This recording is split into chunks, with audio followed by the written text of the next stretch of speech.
دوسرا سوال یہ ہے کہ سیاہ کالا خضاب کا کیا حکم ہے؟ کالا خضاب مکروہ تنزیہی ہے، مکروہ ہے و تنزیہی ہے۔ سیاہ خضاب کی ممانعت کی جو حدیث ہے وہ تو ہے، سبھی جانتے ہیں، لیکن ایک کتاب ہے نیل الاوطار، اس نیل الاوطار میں اس کے مصنف ہیں قاضی شوکانی۔ قاضی شوکانی نے پہلی جلد میں ہی سیاہ خضاب کا باب آیا ہے، وہاں کئی صحابہ کا تذکرہ کیا ہے کہ وہ کالا خضاب لگاتے تھے۔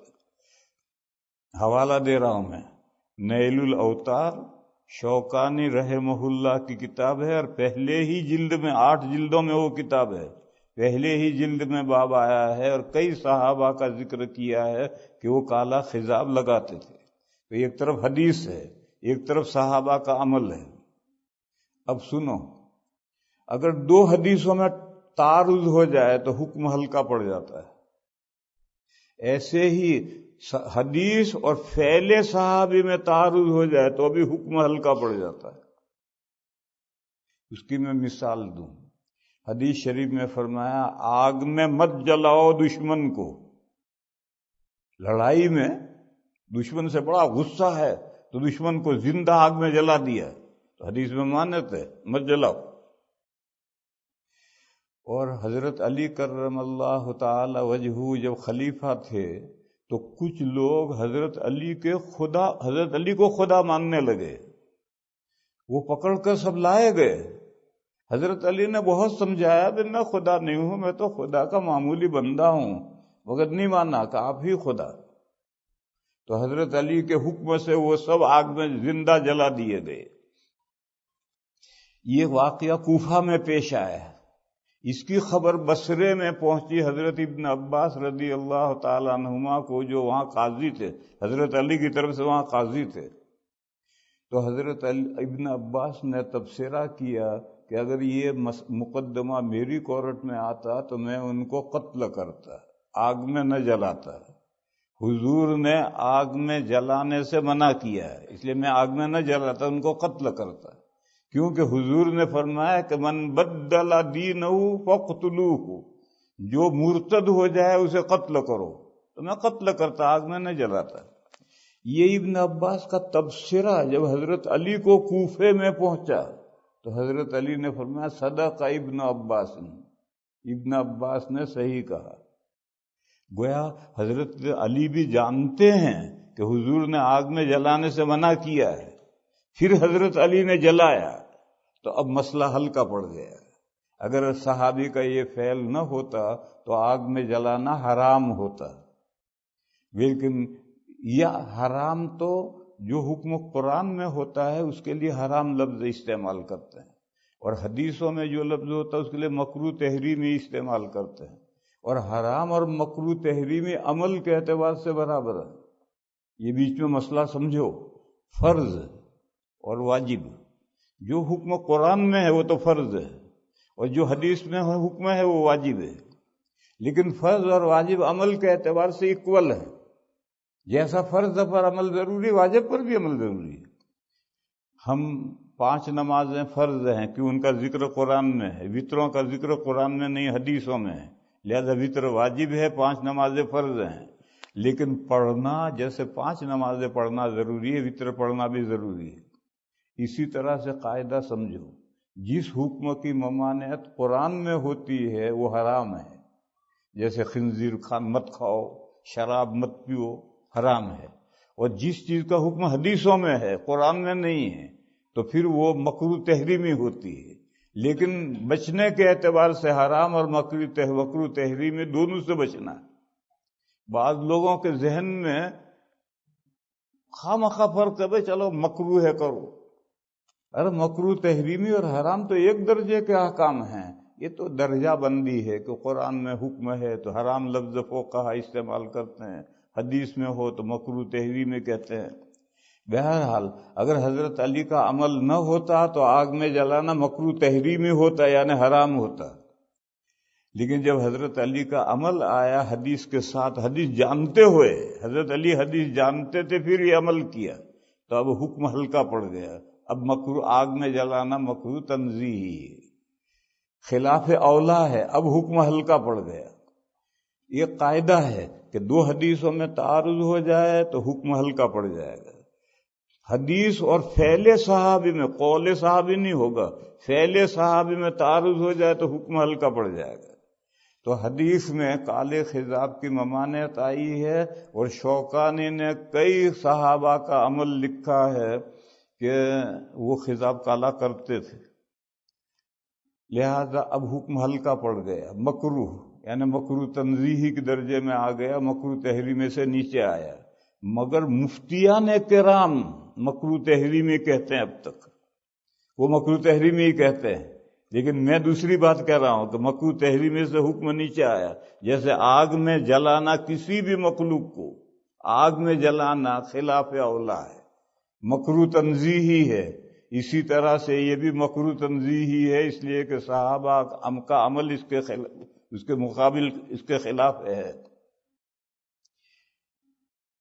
وہ میں نے کہا کہ مفتیان کرام یہ کہتے ہیں کہ مکروہ تحریمی ہے، پھر وہ اس میں ایکسیپشن نکالتے ہیں کہ بیوی جوان ہو، خود بوڑھا ہے اور بیوی جوان ہے، یا جہاد میں جا رہا ہے، تو ان دو صورتوں میں کالے خضاب کی گنجائش ہے۔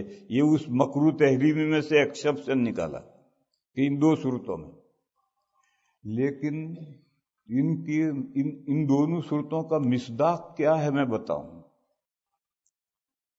دہلی میں میرے ایک دوست تھے حکیم مصباح الدین، ربانی کتب خانہ ان کا تھا، اور میں بھی بک پبلیشر ہوں، بک سیلر بھی ہوں، پبلیشر بھی ہوں، اور بہت بڑا میرا کاروبار ہے اللہ کے فضل سے۔ تو اب تو بچوں نے کاروبار سنبھال لیا، لیکن پہلے میں خود دہلی جاتا تھا، کتابیں چھپواتا تھا، لاتا تھا، بیچتا تھا، سب کام خود کرتا تھا۔ تو دہلی میں حکیم مصباح الدین صاحب ایک مسجد کے امام تھے اور مسجد کے مقام میں رہتے تھے، میں ان کے پاس جا کر ٹھہرتا تھا، اور دہلی کی پوری مارکیٹ انہوں نے مجھے سمجھائی، کہاں سے کاغذ خریدنا ہے، کس طرح خریدنا ہے، پریس کہاں ہے، تو میرے ان سے تعلقات تھے۔ میں ہمیشہ ان کے پاس جا کر ٹھہرتا تھا، مجھے کبھی شبہ بھی نہیں ہوا کہ ان کا کوئی سر کا یا داڑھی کا بال سفید ہوا ہے، نہیں ہوا، بالکل جوان۔ زندگی آخر میں اٹیک ہو گیا، اب نہیں ہے دنیا میں، چلے گئے، اللہ ان کے درجات بلند کرے، مغفرت فرمائے۔ اٹیک آ گیا، ہاسپٹل میں داخل ہوئے، مجھے دیوبند معلوم ہوا تو میں عیادت کو گیا، تو سفید بال نکل آئے نیچے سے، سفید ہاسپٹل میں ہے، بال سفید نکل آئے۔ تو میں مذاق کرتا تھا پہلے بھی، میں نے ان سے کہا حکیم صاحب خضاب کیوں چھوڑ دیا؟ تو کہنے لگے بیوی کو پتہ چل گیا۔ گویا زندگی بھر کبھی انہوں نے بیوی کو محسوس نہیں ہونے دیا کہ ان کا کوئی بال سفید ہوا۔ یہ ہے مثال، اور بیوی کے سامنے برش لے کر گھس رہا ہے، تو بیوی نہیں جانتی کیا صورتحال ہے؟ ارے بیوی کو پتہ نہ چلے، اس طرح سے لگا تو ہے اس مسئلے پر عمل، اور بیوی کو پتہ ہے کہ بڈھا ہو گیا، اور بیوی کے پاس تو جوان ہے یا بڈھا ہے اس کے جاننے کے لیے ایک دوسرا تھرمامیٹر ہے، اس سے وہ فیصلہ کر لیتی ہے کہ جوان ہے یا بڈھا ہے۔ یہ خان صاحب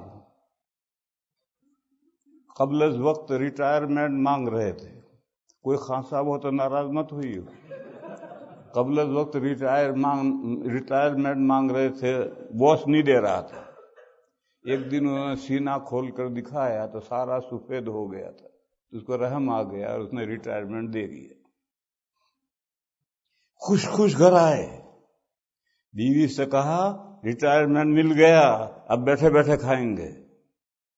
تو بیوی نے پوچھا کیا ہوا؟ کہنے لگے میں نے سینہ کھول کر دکھایا تو اس کو رحم آ گیا اور اس نے ریٹائرمنٹ دے دیا۔ تو بیوی نے کہا ذرا اور نیچے کھول کر دکھا دیتے تو ڈیزیبلٹی کا وظیفہ بھی مل جاتا۔ لا الہ استغفر اللہ۔ دوسرا واقعہ سنو، یہ مولانا صاحب ہیں، اب وہ کراچی میں پڑھتا ہے، میں نام نہیں لیتا ان کا، کسی مسئلے سے نام نہیں لیتا، وہ پہلے دارالعلوم دیوبند میں مدرس تھے۔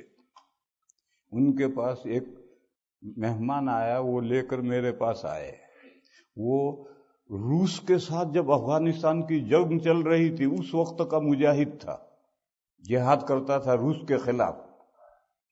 وہ لے کر میرے پاس آئے، بیٹھے، چائے وائے پلائی، ناشتہ کروایا، ادھر ادھر کر، نہایت اعلیٰ درجے کا جاہل، ایسا جاہل تو میں نے دیکھا ہی نہیں کہیں۔